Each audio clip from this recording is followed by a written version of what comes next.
adalah gembalaku, takkan kekurangan aku.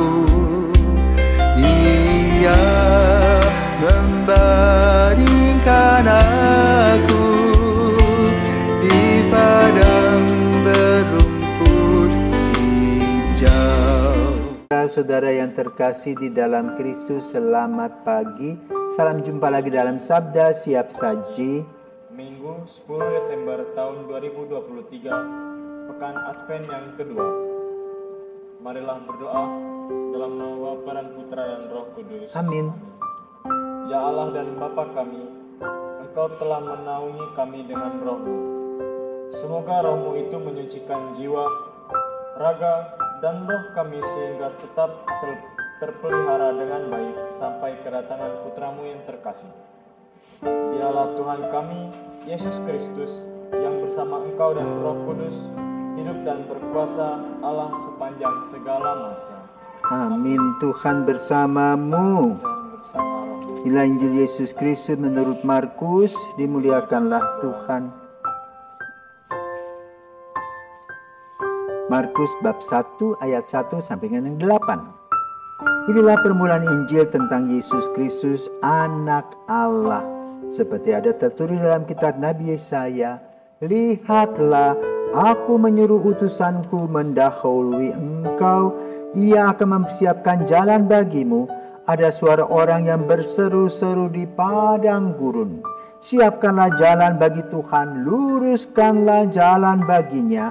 Demikianlah Yohanes Pembaptis tampil di padang gurun dan menyerukan, bertobatlah dan berilah dirimu dibaptis dan Allah akan mengampuni dosamu.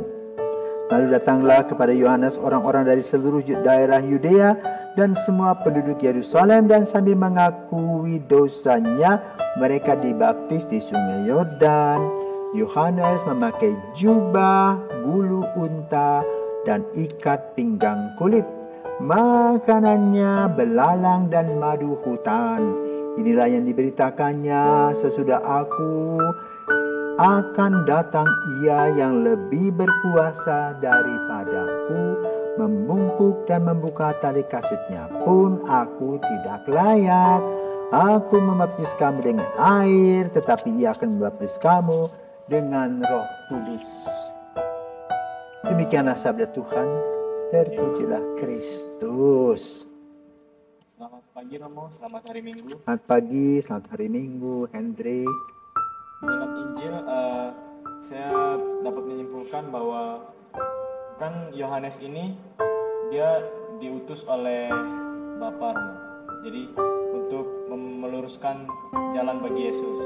Nah, di sini menurut saya apa Yesus ini Yohanes ini sangat berperan penting bagi kehidupan Yesus karena dia nih pelurus jalan bagi Yesus.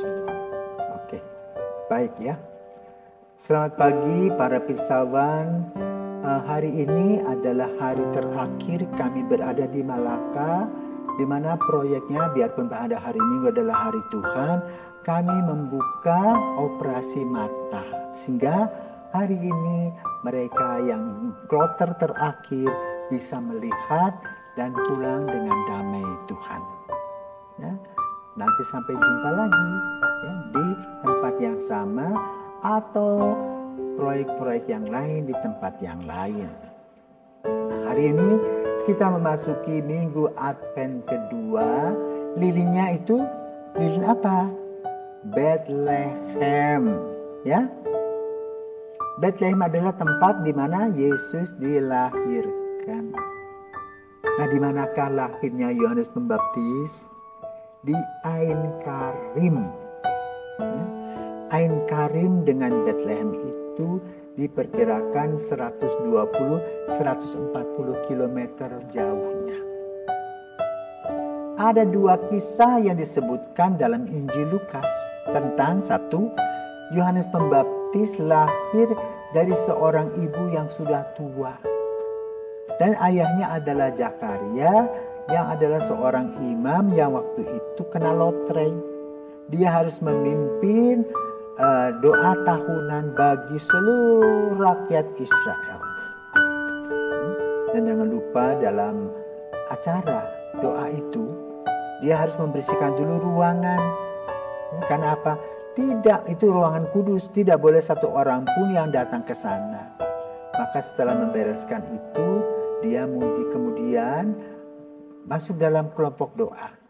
Ya, dia mengikat diri. Jadi boleh kata ada tali di perutnya. Itu dia berlutut. Kenapa dipakai tali? Karena tidak boleh orang masuk ke dalam ruang kudus itu, yang disebut tabernakulum itu. Kalau dia jatuh, ditarik, gitu. Nah, dalam doa itu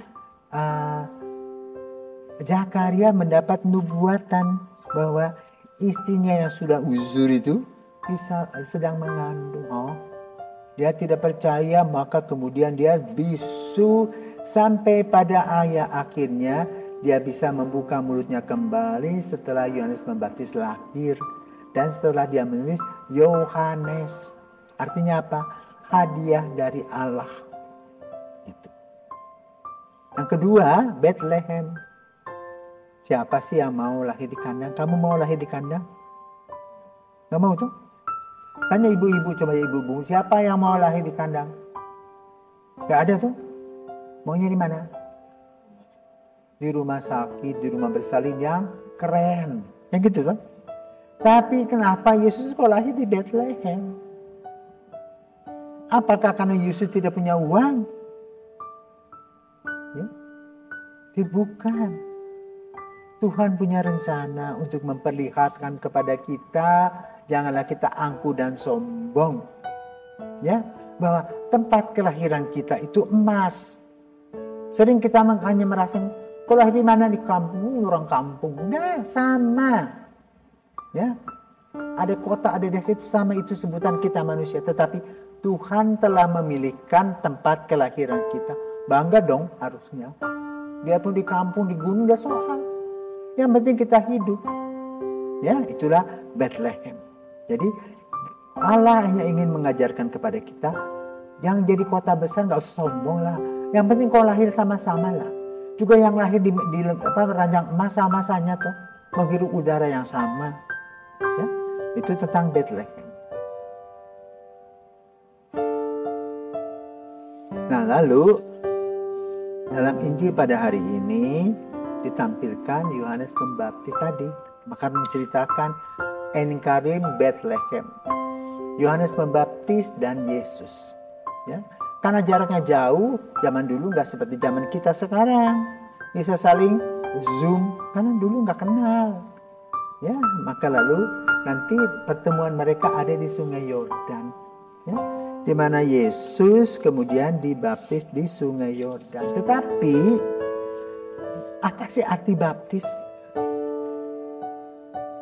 Baptis yang dibuat Yohanes Pembaptis itu baptis untuk pertobatan. Ya, hanya bertobat saja. Jadi bukan menjadi kunci surga, bukan. Hanya baptis, tobat, dilelep-lelepi, namanya baptisain, kepalanya dibawahi ke dalam itu, baptisain. Ya?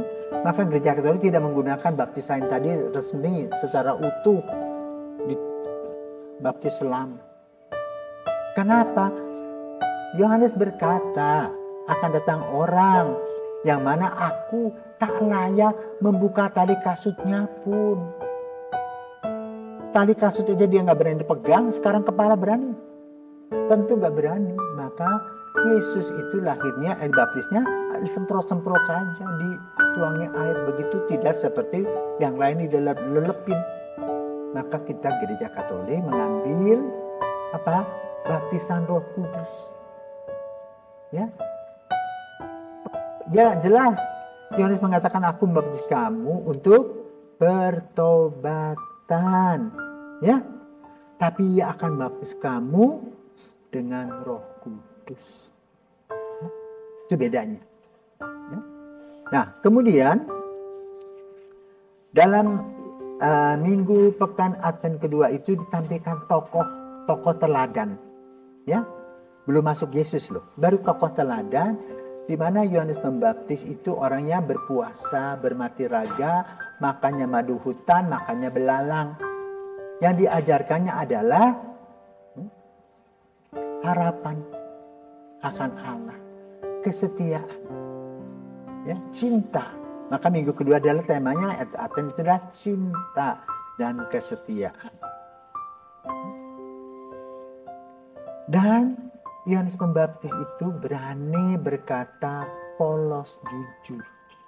Ya, dia memberitakan tentang siapakah Yesus, sebab luruskan ajaran Tuhan. Tidak gampang, karena banyak orang yang menentang dia, tetapi Yesus mendengarkan apa yang dibuat oleh Yohanes Pembaptis dan apresiasi. Maka dalam peristiwa persiapan Natal ini, di mana kita memasuki Minggu Advent kedua, ada semangat yang perlu ditanamkan. Itu semangat cinta kasih, semangat setia.